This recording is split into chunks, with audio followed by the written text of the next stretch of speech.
야곱은 BC 2006년에 태어나 147세를 일기로 세상을 떠났습니다. 그는 타향에서 세상을 떠났습니다. 애굽에서 말입니다. 하지만 그는 죽으면서 유언을 남깁니다. 내가 죽으면 나를 이 애굽 땅에 묻지를 말아라.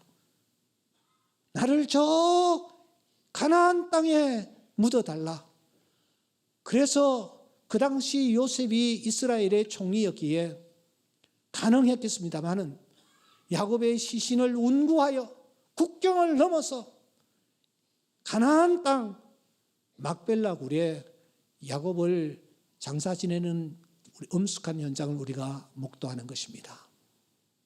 그 야곱이 147세를 살았습니다. 바로 왕 앞에 그는 고백합니다. 내 나이가 130입니다. 하지만 저는 참 험악한 세월을 보내었습니다 라고 고백할 정도로 야곱은 정말 힘들고 험악한 세월을 보냈습니다. 하지만 우리는 이 야곱의 생애를 살피면서 야곱의 하나님은 어떤 하나님이신지 우리가 확인하는 것은 그렇게 어렵지 않습니다. 일단 5개 포인트를 잡았습니다.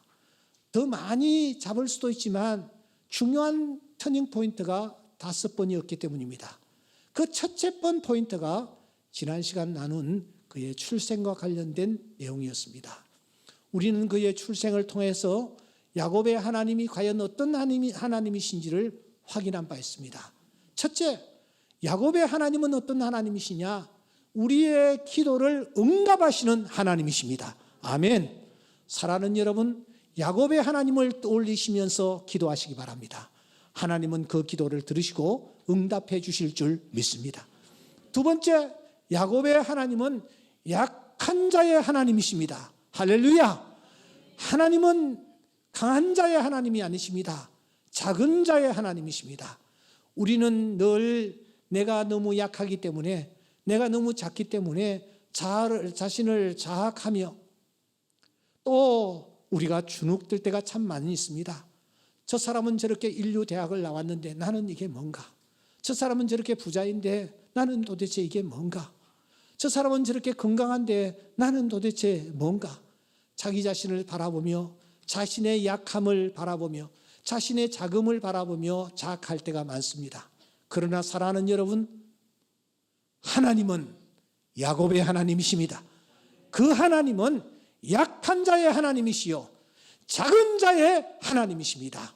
이 하나님을 신뢰할 때에, 믿음으로 나아갈 때에 야곱의 하나님은 우리 하나님이 되실 줄 믿습니다. 세 번째, 야곱의 하나님은 어떤 하나님이십니까? 택한 자를 절대로 포기하지 아니하시는 하나님이십니다. 한번 부르신 자를 하나님은 끝까지 붙잡으시고 인도하십니다. 그러므로 내가 비록 실수하고 넘어지고 내가 하나님 앞에서 혹은 범죄하고 그래서 하나님의 뜻대로 살지 못한다 할지라도 하나님은 야곱의 하나님이 되셔서 나를 붙잡아 주시고 끝까지 지켜주셔서 우리로 하여금 천성에 이를 수 있도록 은혜 베풀어 주실 줄 믿습니다. 야곱의 하나님은 기도에 응답하시는 하나님, 야곱의 하나님은 약한 자의 하나님, 야곱의 하나님은 한 번 부른 자를 끝까지 포기하지 아니하시고 지켜주시는 하나님, 이 하나님이 오늘 우리가 경배하는 하나님이십니다. 이 하나님을 바라보고 나아가는 우리 모두가 될 수 있기를 주의 이름으로 축원합니다. 두 번째 터닝 포인트는 도대체 어디일까? 성경을 쭉 읽고 이 야곱의 생애를 쭉 살펴보니 야곱의 두 번째 터닝 포인트는 바로 오늘 우리가 펼친 본문이었습니다. 본문은 이렇게 시작합니다. 다 함께 읽어볼까요? 야곱이 부엘세바에서 떠나 하란으로 향하여 가더니 11절 한 곳에 이르러는 해가 진지라 거기서 유숙하려고 그곳에 한 돌을 가져다가 베개로 삼고 거기 누워 자더니, 여러분 11절을 주시하시기 바랍니다. 여기에 보면은 장소가 무려 4번이나 등장합니다. 짧은 귀절인데도 여러분 보세요. 한 곳, 거기서,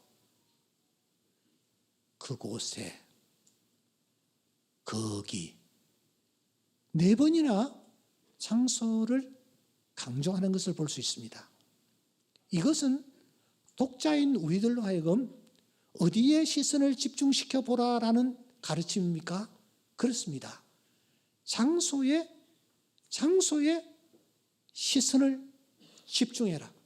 이 장소를 통해서 하나님이 우리에게 주시는 메시지가 있다 하는 것을 가르치는 것입니다. 그러므로 우리는 지금 그 장소가 어디인지를 우리가 확인하고 장소에 초점을 맞춰야 합니다. 여러분, 그 장소가 도대체 어디입니까? 장소 도대체 어디입니까? 여러분, 28장 19절에 보시면 장소가 어딘지를 우리에게 알려줍니다. 그곳 이름을 뭐요? 베델이라 하였더라. 그러니까 그 장소가 어디냐? 11절에 4번이나 강조했던 그 장소가 어디냐? 19절 와서 알려줍니다. 그곳 이름을 뭐요? 베델이라 하였더라. 베델이라 하였더라. 그래서 우리가 19절을 읽으면서 우리는 느낍니다. 아하! 야곱이 한 곳으로 도망을 쳐서 한 곳에서 돌을 베게 하고 잠이 들었는데 그 장소를 야곱이 베델이라 불렀구나. 그렇게 우리가 본문을 이해하기가 쉽습니다. 문맥상으로 보면은 베델이라고 명명한 사람이 누구냐? 야곱이구나. 그렇게 우리가 이해하고 넘어가기가 쉽습니다. 여러분, 정말 그 장소를 야곱이 맨 처음 베델이라고 불렀을까요? 이것은 굉장히 중요한 질문입니다. 야곱이 정말 그 장소, 자기가 베개하고 잤던 그 장소를 베델이라고 그가 불렀을까요? 제일 처음 그가 베델이라고 불렀을까요? 퀘션 마크를 가지고 우리는 창세기 12장 7절로 돌아오지 않을 수가 없습니다. 우리 다 같이 한번 읽어보겠습니다. 시작. 여호와께서 아브라함에게 나타나 이르시되 내가 이 땅을 내 자손에게 주리라 하시니라. 자기에게 나타나신 여호와께 그가 그곳에서 무엇을 하고? 그곳에서 뭘 하고? 제단을 쌓고 했습니다. 8절을 읽읍시다. 시작. 거기서 베델 동쪽 산으로 옮겨 장막을 치니 서쪽은 베델이요 동쪽은 아이라. 거기까지 모십시다. 여러분, 여기에 무슨 지명이 나타납니까? 베델이 나타납니다. 야곱의 할아버지인 아브라함 때에 이미 베델이라는 지명이 나타납니다. 그런데 이 아브라함이 그 베델이라는 곳에서 도대체 무엇을 했습니까? 무엇을 했습니까? 성경은 이렇게 말합니다. 그곳에서 제단을 쌓았다. 그곳에서 제단을 쌓고 여호와의 이름을 불렀다. 그렇게 우리에게 알려주는 것입니다. 창세기 13장 3절 말씀은 이렇게 또 이어집니다. 그가 베델에 이르며 베델과 아이사이 곧 전에 장막을 쳤던 곳에 이르니 4절 그가 처음으로 무엇을 한 곳이라고요? 제단을 쌓은 곳이라. 거기서 그가 여호와의 이름을 불렀다. 그렇게 말하고 있습니다. 그러니까 여러분, 베델이라는 그곳은 야곱이 이곳을 베델로 삼자라고 해서 처음으로 명명된 지역이 아니고 이미 저 할아버지 때에 그 베델이라는 지역에서 아브라함이 여호와의 이름을 부르고 하나님 앞에 제단을 쌓았고 그곳을 베델이라고 이미 불렀다라는 것을 우리가 알 수가 있습니다. 여기서 끝나지 않습니다. 여러분, 창세기 24장 63절에 보시면 이삭이 등장합니다. 이번에는 아들 이삭이 등장합니다. 이렇게 말합니다. 이삭이 저물 때에 들에 나가 묵상하다가 눈을 들어보매 낙타들이 오는지라. 이삭이 지금 자기 와이프를 기다리고 있는 것입니다. 하나님, 나에게 베풀이를 주십시오. 이렇게 기도하고 있습니다. 왜냐하면 몸종 엘리에셀이 지금 먼 곳에 가서 지금 리브가를 수소문해 가지고 데리고 오는 그런 상황입니다. 이삭은 한 번도 아내를 본 적이 없습니다. 그런데 그가 지금 들에 나가, 화면을 한 번 더 띄워주세요. 들에 나가 그가 묵상을 했다라고 말합니다. 들이 어디입니까? 광야. 어디일까요? 어디일까요? 아버지 아브라함이 하나님 앞에 제단을 쌓았던 장소, 베델이었습니다. 묵상하다가, 이 말은 예배하다가, 경배하다가, 제사 드리다가, 기도하다가 라고 번역을 해도 가능한 내용입니다. 그러니까 이삭이 기도의 소원을 가지고 그가 어디로 갔느냐? 베델로 찾아간 것입니다. 그가 그 베델에서 무엇을 했느냐?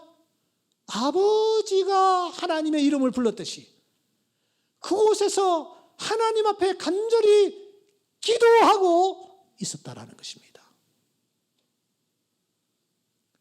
야곱은 지금 도망을 치는 것입니다. 왜냐하면 형 에서가 자기를 죽이려고 했기 때문입니다. 그래서 그는 출행랑을 놓고 있습니다. 이럴 때는 사실 정신이 없는 것입니다. 그냥 내가 몸을 피해야 되겠다, 목숨을 내가 유지해야 되겠다 하는 생각으로 그냥 도망을 치는 것입니다. 그런데 야곱은 도망을 치되 어디로 도망을 쳤느냐? 베델로 도망을 친 것입니다. 할아버지가 하나님 앞에 제단을 쌓았던 베델, 여호와의 이름을 불렀던 바로 그 돌단을 쌓았던 곳, 아버지 이삭이 하나님 앞에 간절히 기도했던 그 장소, 그곳을 야곱이 찾아간 것입니다. 이것은 오늘 우리에게 굉장히 중요한 메시지를 던져줍니다. 여러분, 야곱은 지금 도망을 치되 하나님으로부터 멀리 도망친 것이 아니라 하나님 가까이 도망을 쳤다라는 것입니다. 하나님을 찾았다라는 것입니다. 야곱은 첫째, 하나님을 찾았습니다. 도망을 쳤습니다. 하지만 그는 도망을 친 것이 아니라 하나님을 찾아 나선 것입니다. 다윗이 지금 도망을 치고 있습니다. 왜냐하면 그가 사울 왕으로부터 지금 생명의 위협을 당하고 있기 때문입니다. 사울 왕은 질투가 아주 심했습니다. 그래서 다윗을 죽이려고 했습니다.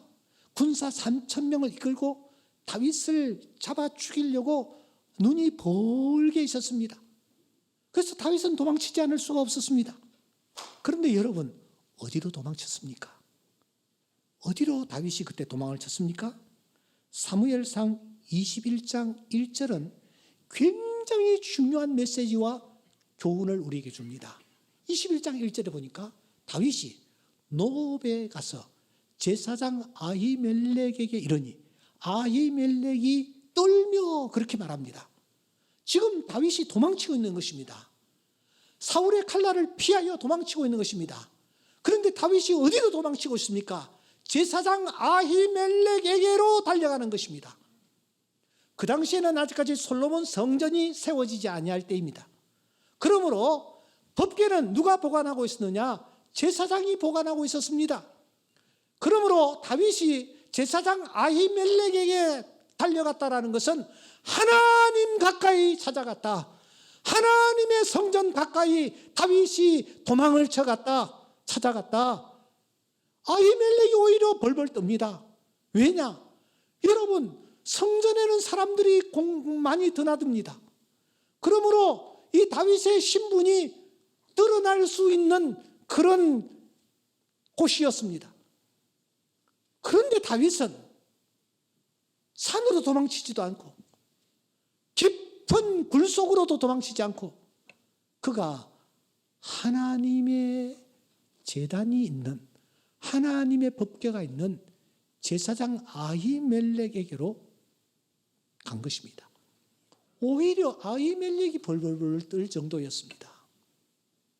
다윗은 피하되 도망을 치되 어디로 도망을 쳤느냐? 아버지의 집, 제사장 앞으로, 하나님의 법궤 앞으로 그가 도망을 쳤습니다. 그 다윗이 하나님 앞에 범죄를 했습니다. 하나님은 아주 노하셨습니다. 왜냐하면 그가 인구조사를 했기 때문입니다. 하나님께서 이 다윗에게 선지자 갓을 보내십니다. 그리고 명령하십니다. 너 인구조사를 했어? 넌 벌을 받아야 해. 내가 3가지 중에 한 가지를 너희에게 주마. 너가 선택해라. 하시면서 하나님은 갓 선지자를 통해서 이렇게 말씀하십니다. 7년 기근 하나 있다. 둘째는 석 달 동안 원수들에게 쫓기는 것 하나 있다. 셋째는 사흘 동안 전염병이 들어서 온 땅이, 백성들이 다 전염병으로 죽는 징계가 하나 있다. 이 3가지 중에 하나를 택해라. 하나님께서 갓 선지자를 통해서 그렇게 말씀하십니다. 그러자 다윗이 셋 중에 어느 것을 선택했습니까? 다윗은 그때 굉장히 지혜로운 말을 하고 있습니다. 사무엘하 24장 14절에 보면은 다윗이 갓 선지자에게 말합니다. 제가 지금 고통 중에 있습니다. 청합니다. 여호와께서는 긍휼이 크시니 우리가 여호와의 손에 빠지고 사람의 손에 빠지지 아니하기를 원합니다. 무슨 말입니까? 내가 그럼에도 불구하고 하나님의 손 안에 붙들림 바 되기를 원합니다. 하나님의 가슴팍을 제가 파고듭니다. 하나님 알아서 하십시오. 이것 주시든지 저것 주시든지 저것 주시든지 하나님이 알아서 하십시오 하면서 이 다윗이 하나님의 가슴팍을 파고드는 것입니다. 사랑하는 여러분, 이와 같이 하나님의 성전을 가까이 하고 그가 징계를 받을 때도 하나님을 찾았던 다윗을 향해서 하나님은 내 마음에 합한 자라고 말씀하시는 것입니다. 야곱은 그때 분명히 도망을 쳐야만 했습니다. 그런데 그가 어디로 도망쳤느냐? 여호와의 집 베델로 도망을 쳤습니다. 하나님 품으로 나아갔습니다. 왜냐하면 바로 그곳이 피난처가 된다고 믿었기 때문입니다. 어려운 일을 만난 사람들, 믿음에서 떨어지는 경우가 많이 있습니다. 신앙생활을 제대로 하지 않습니다. 주일도 제대로 지키지 않습니다. 여러분, 그러나 다윗은 하나님 가까이 나아갑니다. 야곱도 하나님 가까이 나아갑니다. 비록 자기가 실수하고 잘못했을지라도 하나님 가까이 나아가기를 힘쓰는 것입니다. 이런 자에게 야곱의 하나님은 찾아오셔서 그에게 은혜를 베풀어 주시는 줄 믿습니다. 두 번째, 우리가 이 베델이라는 지명을 통해서 확인할 수 있는 것은 이것입니다. 하나님이 야곱을 찾아오셨다. 한번 따라해 봅시다. 하나님이 야곱을 찾아오셨다. 야곱이 하나님을 찾았더니 이번에는 누가요? 하나님이 누구를? 야곱을 찾아오셨다라는 뜻을 가지고 있습니다. 하나님이 이 실수투성이, 이 꾀쟁이, 욕심쟁이, 거짓말쟁이 그 야곱을 하나님이 찾아오셔서 그에게 은혜를 베풀어 주시는 것입니다. 사랑하는 여러분, 하나님은 오늘 또 우리를 찾아오십니다. 우리가 연약하고 우리가 부족하고 우리가 아무것도 할 수 없을 그때에 하나님은 우리를 찾아오십니다. 지금 하나님은 우리와 함께 하시는 줄 믿습니다. 모래 위에 발자국이라는 시가 있습니다. 1936년 메리 피시백 파워스가 지은 시입니다. 내용이 좀 길기 때문에 제가 그냥 설명을 하겠습니다. 꿈을 꾸었답니다. 주님과 함께 해변을 걷고 있는 꿈이었습니다. 그런데 이 사람이 뒤를 돌아보니 모래 위에 두 쌍의 발자국이 있었습니다. 하나는 그의 발자국이었고 하나는 주님의 발자국이었던 것입니다. 그런데 다시 뒤를 돌아보니까 자기가 굉장히 비참하고 슬픈 환경에 던져졌을 때 그때는 유독이 한 세트의 발자국밖에 보이지를 않았습니다. 그래서 그는 주님께 묻습니다. 제가 힘들고 어려웠을 때 그때 주님은 도대체 어디 계셨습니까? 아무리 살펴보아도 발자국은 한 쌍뿐입니다. 그 발자국은 분명히 내 발자국입니다. 그때 당신은 어디 계셨습니까? 내 인생에서 가장 슬프고 가장 힘든 시기에 당신은 도대체 어디에 계셨습니까? 내가 당신을 필요로 할 때에 당신이 저를 떠나셨는지 왜 떠나셨는지 이해할 수가 없습니다. 그때의 마지막 그분이 이렇게 말씀합니다.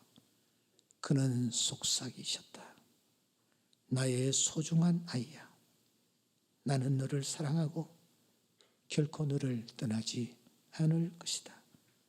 시련과 테스트를 받는 동안에는 결코 절대로 한 쌍의 발자국만 봤을 때 그때 내가 너를 안고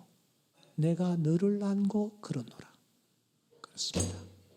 우리가 힘들고 어려울 때에 주님은 우리를 그냥 내버려 두지 아니하시고 우리를 번쩍 알아주십니다. 번쩍 알아 당신이 걸어가시는 것입니다. 그러므로 그때 발자국은 한 쌍일 수밖에 없는 것입니다. 그 한 쌍의 발자국은 나를 안고 가시는 주님의 발자국이 틀림이 없습니다. 그렇습니다. 우리가 힘들고 어려울 때에 주님은 우리와 함께 하시면서 우리가 헤맬 때에도 주님은 함께 하십니다. 내가 시험 당하여 괴로울 때에도 주님은 우리와 함께 하시는 줄 믿습니다.